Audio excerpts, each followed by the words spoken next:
Hello, my name is Victor Cubillo. I'm a dental surgeon in Tenerife, and today I'm going to show you how I perform a basic sinus lift procedure. In this case, the patient had lost both second premolars years ago. The rest of the teeth were correctly placed, healthy. I decided to make a sinus lift procedure in order to place an implant and a crown over it.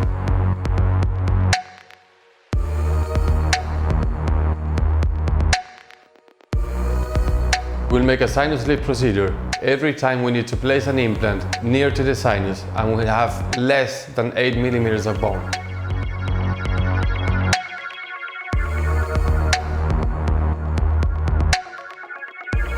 One of the ways to access the sinus is to open a lateral window. So we cut a window of bone on the lateral side of the maxilla so we access the sinus. Then we elevate the Schneider membrane so we make space for our bone grafting. After the healing time, we can place an implant. But sometimes, if we have enough bone, and for me, enough bone is at least 2 millimeters of cortical bone, we can place the implant on the very same surgery. So we speed up the process.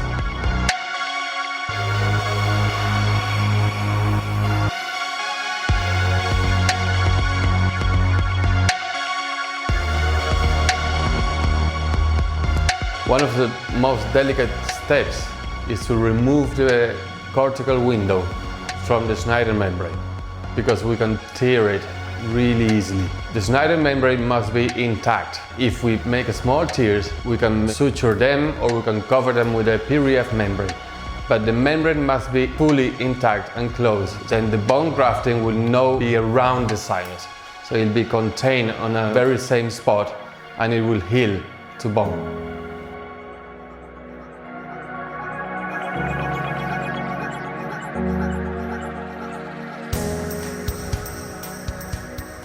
If you tear the membrane, if you have enough skills, you will be able to close it again. Maybe you can make some stitches. What I do personally is to place a PREF membrane. This membrane will stick to the Schneider membrane and it will act as a unit. So if you perform the Valsalva maneuver after sticking the PREF membrane, you will see how the Schneider membrane moves along as if it had no tears at all. Or if you are not enough skilled, what you should do is close the window, close the surgery, wait for 3 or 4 months so the membrane, Schneider membrane heals itself again, and then try the sinus lift once again.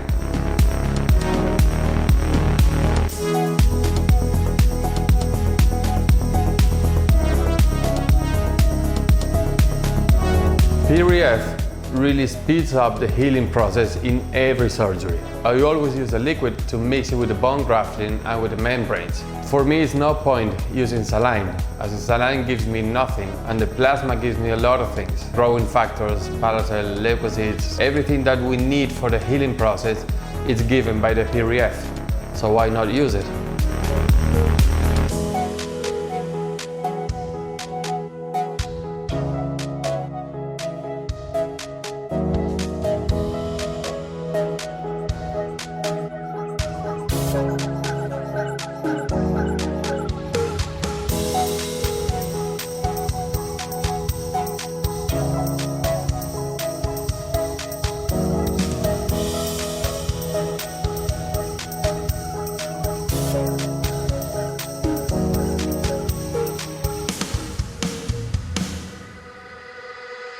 I place a Zinc MT 10mm implant. It gives me a really good primary stability and it should be enough for the restoration. After the surgery and after checking the CBTC, I realized I could have used a longer implant. But the stability was really good. I even could have loaded immediately, but I didn't. If I used a longer implant, after the time when that bone actually collapsed 1 or 2 millimeters, it might have been at the edge of the implant. Doing it as I did, I will always have enough bone around my 10mm implant.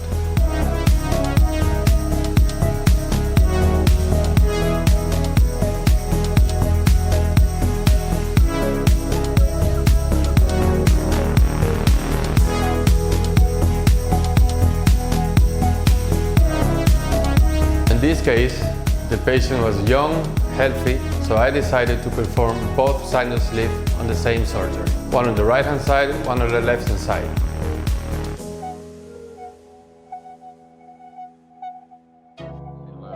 Every mother and father, every saint and sinner in the history of our species.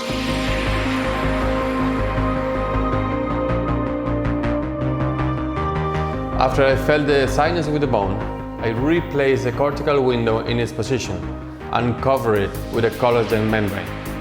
This will avoid the soft tissue from entering the sinus, and it will give time, at least 1.5 months, for the bone to start healing, so the soft tissue will never get inside the bone grafting.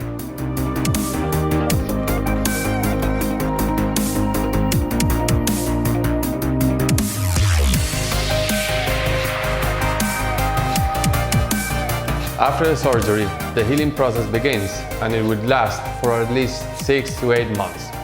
After that time, the bone that we've grafted will be resorbed, and the new bone will be regenerated. At that time, we can then go for a second surgery.